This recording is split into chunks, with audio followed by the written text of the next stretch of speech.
O Evangelho segundo escreveu Mateus, no capítulo 10, versículo 41, está escrito para nós dessa forma: quem recebe um profeta em qualidade de profeta, receberá galardão de profeta.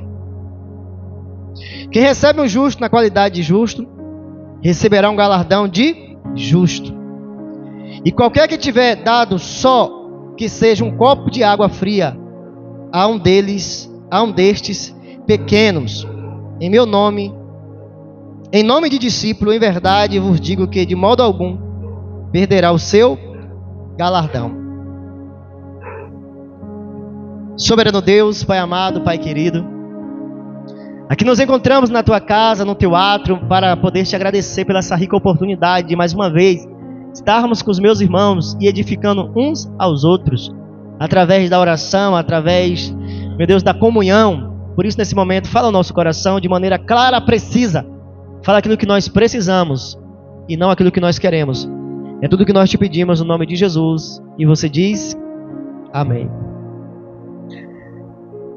Irmãos, estamos mais uma vez reunidos para sermos ministrados pela palavra do Senhor, em que está narrando um dos apóstolos, Mateus, uma promessa de Jesus. E quando nós entendemos que as palavras de Jesus são palavras de vida, são palavras de verdade, são palavras que, ao ser aplicada, ela gera o resultado. Nós estamos aqui no domingo para entendermos que Jesus fez uma promessa e Ele vai dizer claramente que quem recebe alguém enviado por Ele está recebendo a Ele mesmo, a sua pessoa. E isso Ele deixou claro para que todos nós pudéssemos ter essa convicção que nós não estamos mais sozinhos. Nós temos a presença de Deus na nossa vida. E quando é nos contado que Ele envia ali os seus discípulos de 2 em 2 para levar o Evangelho do Reino para aquela vizinhança, para o povo, e é nos contado que os discípulos foram, e Jesus disse que a casa daqueles que eles chegassem e houvesse ali alguém de paz, alguém que desejasse viver o reino de Deus, eles deveriam entrar e deixar a paz deles lá e levar ali para aquelas pessoas o evangelho da verdade, levar o evangelho do reino. E a Bíblia nos diz que esses discípulos foram, e Jesus também vai dizer: mas na casa que vocês forem e ali não houver alguém digno da vida, do evangelho, e não aceitar vocês, não ter desejo em ter vocês, vocês devem tirar a sandália, sacudir toda a poeira, pó que se apegou naquele sapato, naquela sandália. Por que Jesus estava dizendo isso? Porque haverá menos rigor para Sodoma e Gomorra do que para aquela cidade, para aquele povo. Por quê? Porque aquele que estava indo para levar o evangelho, ele não estava indo só, ele estava levando a presença de Jesus. E ao negar acesso à casa, ao negar acesso para que pudesse entrar um dos discípulos de Jesus, estava negando o reino de Deus, estava negando as boas novas, a palavra de reconciliação. Então, naquela casa haveria consequência por ter rejeitado um dos pequeninos do Senhor, como nós acabamos de ler. No versículo 40 vai dizer assim para nós: quem vos recebe, a mim me recebe, e quem me recebe, e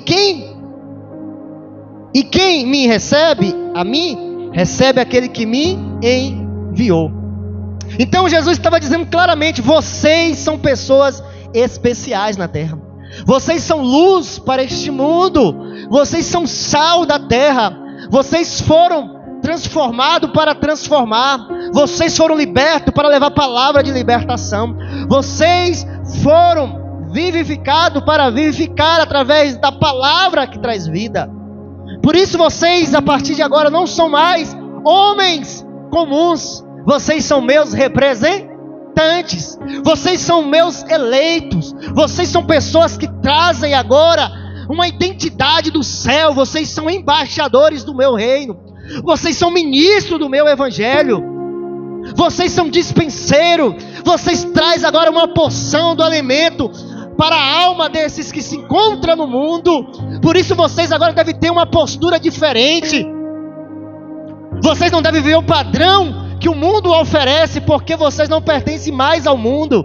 Vocês foram tirados do mundo. Vocês foram renovados pela minha palavra, pela minha presença. Vocês são nova criatura em Cristo Jesus.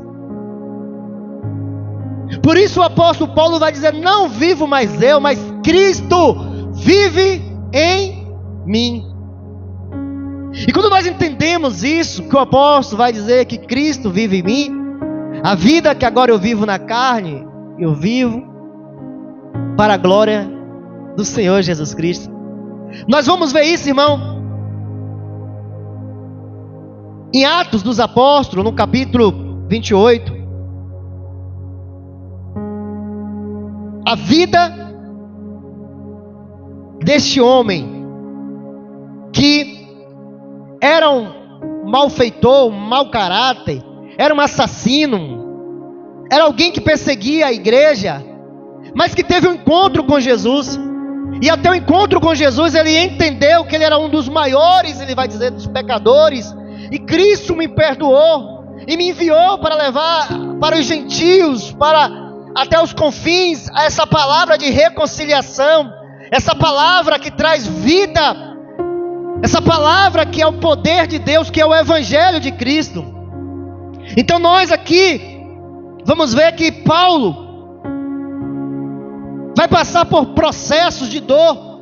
Paulo ali é caluniado, Paulo ali é levado para as autoridades que querem julgar em Roma, e coloca ele no navio, numa embarcação, e Paulo vai caminhando, e no meio da tempestade, no meio do vento, no meio da circunstância, é nos contado que Paulo vai dizer para aquela tribulação: olha, eu quero dizer para vocês que o Senhor ao qual eu sirvo apareceu para mim nessa noite, e diz que nenhum desses que estão na embarcação vão morrer, tão somente deve obedecer o comando, submeter a orientação. É isso, irmão, que Deus quer que nós viemos entender nesses últimos dias, que quando nós somos dele, quando nós somos realmente entregues para a glória e louvor do nome dele, ainda que levante-se um exército contra nós, ainda que se levante tempestade, homens em nossa volta dizendo que vai nos levar para a morte, lá o Senhor está para dizer: eu estou contigo. Se passares pelo fogo, as muitas águas não vão te submergir, porque eu sou o teu Deus. O apóstolo Paulo estava ali, sendo levado preso, mas o Senhor estava com ele, e ele teve paz naquela embarcação. Por isso, irmão, o diabo ele sabe que se nós vivermos a vontade de Deus, ele tem completamente compreensão que ele não pode contra a nossa vida, porque não é mais nós que estamos vivendo para nós estamos vivendo para levar o reino, nós estamos vivendo para levar o nome de Jesus, nós estamos vivendo para declarar que só existe um caminho que leva o homem para Deus, e esse caminho é viver Jesus, é buscar Jesus, é andar na palavra de Jesus, é ser de Jesus. O apóstolo Paulo ele trazia essa marca, e nós entendemos que Jesus disse: vocês vão, mas não irão sozinhos. Eis que estou convosco todos os dias. Irmão, quando Jesus fala, ele é fiel e verdadeiro para cumprir o que ele falou. Porque vocês são pessoas valiosas. Vocês são pessoas que têm a marca. Vocês são pessoas que aonde passa o mundo espiritual sabe quem vocês são. E a Bíblia nos diz que o apóstolo Paulo vai chegar numa ilha chamada Malta. Vai nos dizer no capítulo 28 de Atos. E vai nos dizer o versículo 2: os habitantes da ilha mostraram extraordinária bondade para conosco. Então, esses que moravam na ilha de Malta agiram de bondade. Eles estavam agindo de bondade com Paulo, mas ao mesmo tempo ele estava sendo bondoso com... E a palavra do Senhor vai nos dizer: fizeram uma fogueira e receberam bem a todos nós, pois estava chovendo e fazia frio. Paulo ajuntou um monte de gravetos. Quando os colocavam no fogo, uma víbora, fugindo do calor, prendeu-se à sua mão. Mas Paulo não estava sozinho. Paulo estava vivendo a palavra de Jesus. E essa víbora veio, e ali está dizendo que prendeu-se à mão de Paulo. Veja como a Bíblia deixa detalhes para nós entendermos. Quando nós falamos dessa víbora, nós lembramos lá do Jardim do Éden. Veja que Paulo estava fazendo algo. O que ele estava fazendo? Estava acendendo a fogueira para que pudesse aquecer aquelas pessoas. Mas a víbora veio aonde? Porque ele sabe, irmão, quando nós estamos com a mão na obra, ele sabe que quando você está trabalhando, ele tem que de alguma forma tentar te parar. Ele sabe que você traz algo. Ele sabe que a sua vida é para incendiar a vida de outro. Ele sabe que você foi chamado para ser um instrumento de bênção, um instrumento de libertação, um instrumento para trazer vida, para aquecer corações que estão frios, entregue nos braços de Satanás. Ele se levanta, mas a palavra do Senhor nos diz que ele se levanta para cair. O apóstolo Paulo, ao ver aquela víbora ali agarrada em suas mãos, ele lança no fogo. Porque Paulo estava revestido da presença de Deus. Por isso que quem está com a mão no arado fazendo a obra, o diabo ele não vai achar espaço para transmitir o seu vírus. Pessoas que andam dispersas, irmão, ouve algo de outra pessoa que está dispersa, que está distraída, e dá ouvido e começa a dar ouvido à serpente. A serpente está transmitindo o vírus. O vírus, quando vê, está deixando de colocar a mão no arado, está deixando de estar envolvido, está deixando de estar na casa do Senhor, está deixando de estar vivendo o chamado, está deixando de fazer a obra, porque o diabo sabe transmitir o seu veneno. Mas aquele que está com a mão no arado fala: sim, eu sei, mas eu não vou parar. Deus me libertou para fazer a obra dele, Deus me transformou para viver o chamado dele, Deus me tirou de um lago de lama podre e me colocou na rocha para viver o chamado que Cristo tem na minha vida. E a Bíblia vai dizer que quando os habitantes da ilha viram a cobra agarrada na mão de Paulo, disseram uns aos outros: certamente este homem é assassino, pois tendo escapado do mar, a justiça não lhe permite viver. Mas Paulo, sacudindo a cobra no fogo, não sofreu mal nenhum. Por quê? Por que isso? Se comer alguma coisa mortífera, mal nenhum te fará. Pisará em cobra, escorpiões, todo mal. Essa é a promessa de Jesus para a vida daqueles que estavam envolvidos na obra. E você nessa noite está aqui, Deus quer te despertar. Você é alguém que leva a minha presença.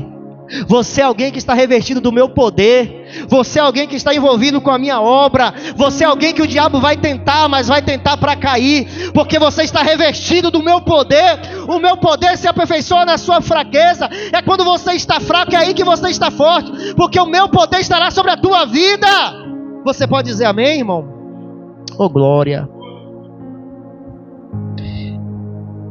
Eles, porém, esperando que ele começasse a inchar, ou que caísse morto de repente, mas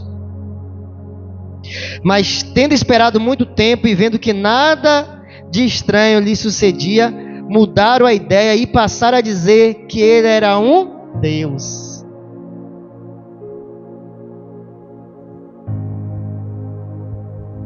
Eles vão dar um tempo para você.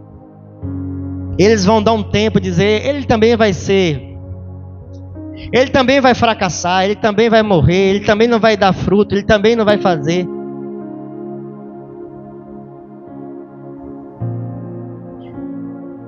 Eles não vão produzir, eles vão inchar e vão morrer. Mas quem está focado em viver a vontade de Deus, irmão, eles vão ter que mudar o discurso. E o discurso foi, não é mais assassino, é um Deus. Esse homem é um Deus. Na mente deles, Paulo era alguém que não era daquele mundo. Vós não sois do mundo, porque eu vos tirei dele. Essa deve ser a visão de quem nos conhece, que nós não somos verdadeiramente deste mundo. Nós não queremos viver o padrão que o mundo oferece. Nós queremos viver a vontade de Deus, porque nós estamos revestidos do poder dele. A Bíblia nos diz que Paulo, agora, dessa forma, ao qual eles olharam para Paulo e começaram a tratar Paulo de uma forma diferente, eles não estavam recebendo agora não só Paulo, mas o Deus que estava na vida de Paulo. E o que é que o Senhor Jesus diz? E quem recebe um profeta na qualidade de profeta, receberá o galardão de profeta. E quem recebe um justo na qualidade de justo, receberá o galardão de justo.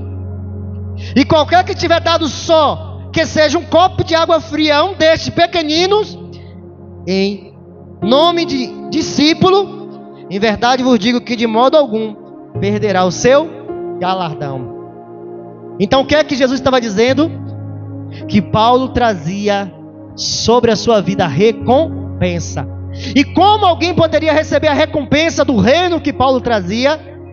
Se o recebesse, se dasse para ele um copo d'água,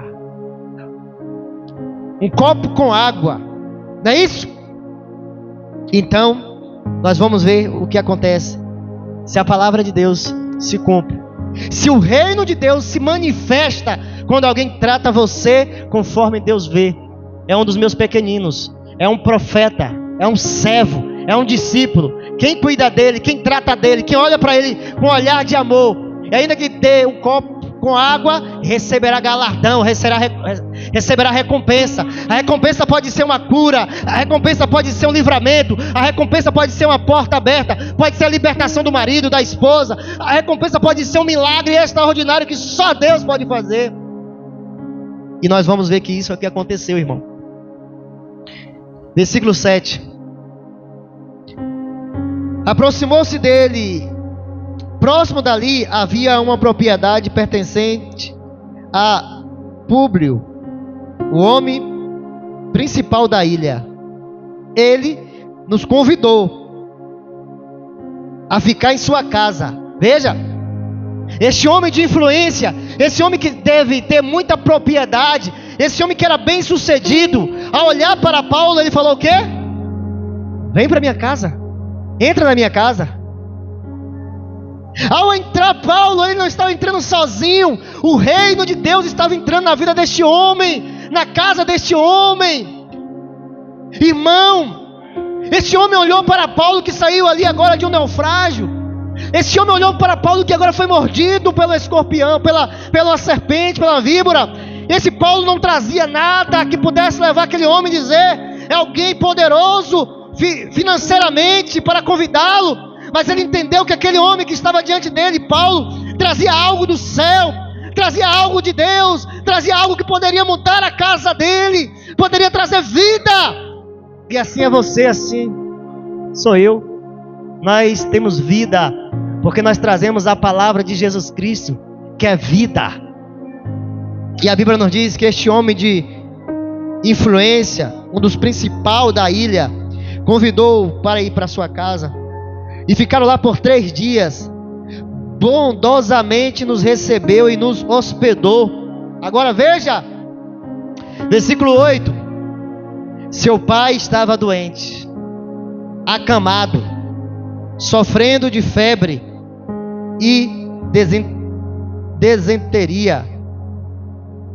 Então, este homem, ao abrir a sua casa, Paulo fica 3 dias. Esse homem não dá só um copo com água. Esse homem dá uma janta, dá um almoço, dá um lanche, prepara um quarto, prepara um lugar para Paulo descansar. Esse homem fez tudo, não só para Paulo, mas para o reino de Deus, para o próprio Cristo.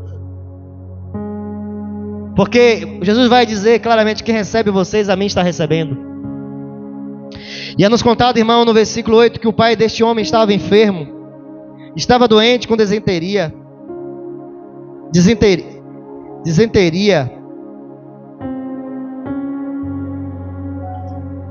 E com febre. Paulo entrou para vê-lo,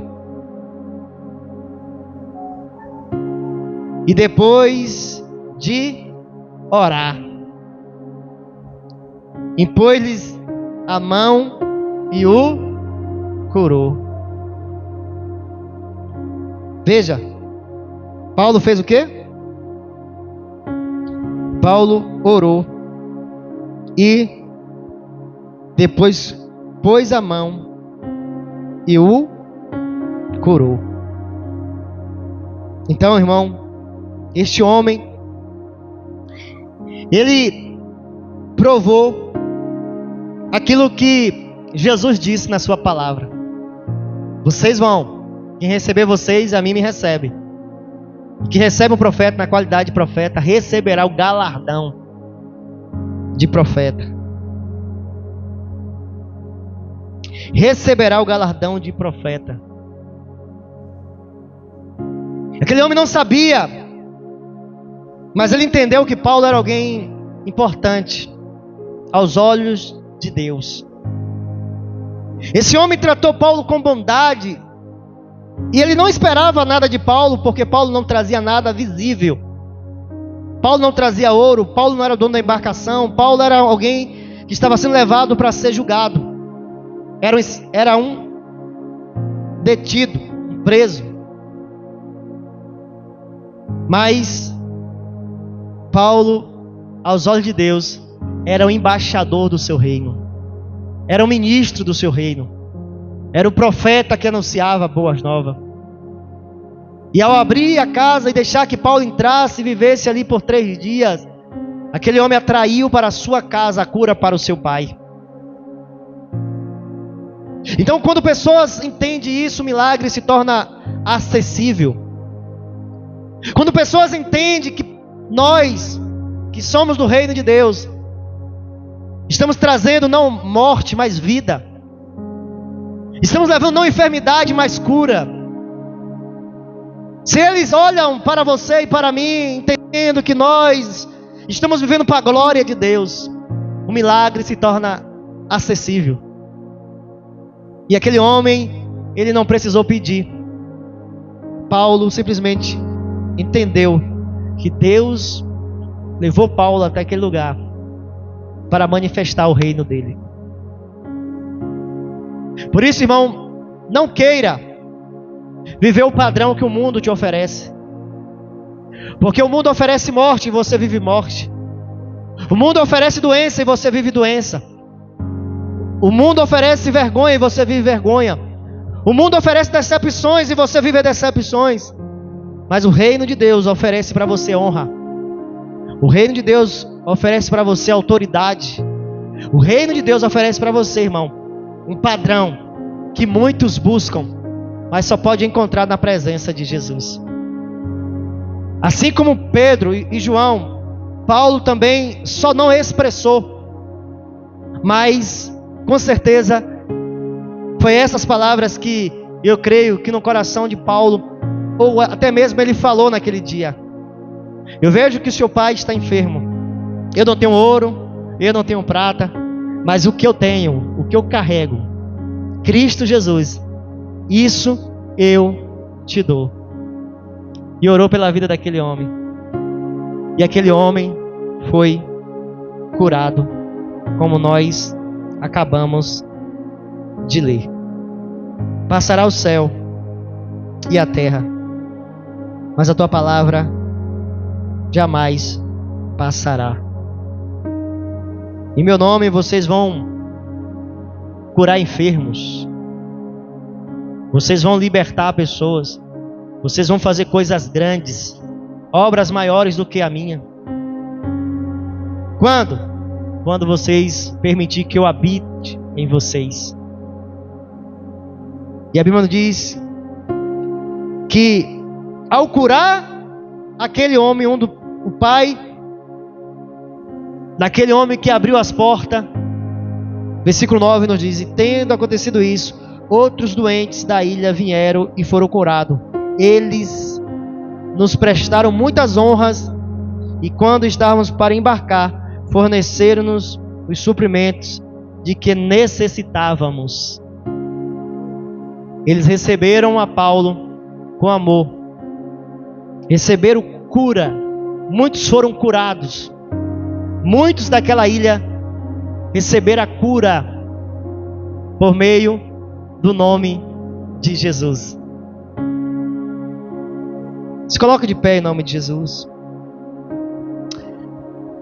Jesus, muito obrigado por esse momento que o Senhor nos separa para dizer: vocês são meus. Vocês estão carregando algo que o mundo precisa. Vocês estão trazendo algo que o mundo necessita. O mundo já tem entretenimento, o mundo já tem distração, o mundo já tem tecnologia, o mundo já tem, mas só não tem a minha presença. O mundo só não tem a minha pessoa. E aqueles que levam o meu nome, aqueles que saem levando o meu nome, leva cura, leva paz, leva alegria. O apóstolo Paulo não tinha nada, mas ele tinha um desejo de ver pessoas curadas, libertas, salvas. E quando ele chegou naquela ilha chamada Malta, a víbora até tentou pará-lo, mas aquele que começou a boa obra na vida de Paulo é fiel para concluir. Senhor, prepara, Senhor, as ilhas Maltas para nós. Deus, prepara aquelas pessoas que verdadeiramente precisam de cura, aquelas que vão honrar, Senhor, os teus servos, as tuas servas, aqueles que vão honrar, Senhor, os teus profetas, aqueles que vão honrar, Senhor, os teus discípulos, aqueles que vão honrar os teus pequeninos. Prepara Maltas para que possamos chegar, e lá nós não vamos fazer, Senhor, misticismo, nós não vamos fazer ritualismo, nós vamos fazer como o apóstolo Paulo, nós vamos orar ao Deus de Abraão, de Isaac e de Jacó. Por isso, nesse momento, Senhor, eu te apresento a vida dos teus filhos, que têm entendido quem eles são em ti. Eles são sacerdotes, eles são, meu Deus, eleitos, eles são povos especiais, povo de propriedade de Deus, povo que carrega a tua presença, a tua unção, e que no nome de Jesus, nenhuma arma preparada, forjada contra eles vão prosperar. Ainda que se levante um exército contra eles, jamais vencerão, porque eles vão chegar, Senhor, aonde o Senhor deseja, e que no nome de Jesus, que toda acusação, toda palavra, toda seta maligna caia por terra sobre a vida deles. Eles serão renovados pelo poder da tua palavra e da tua presença. Eu abençoo teus filhos, tudo isso no nome de Jesus. Você diz? Aplauda o nome de Jesus.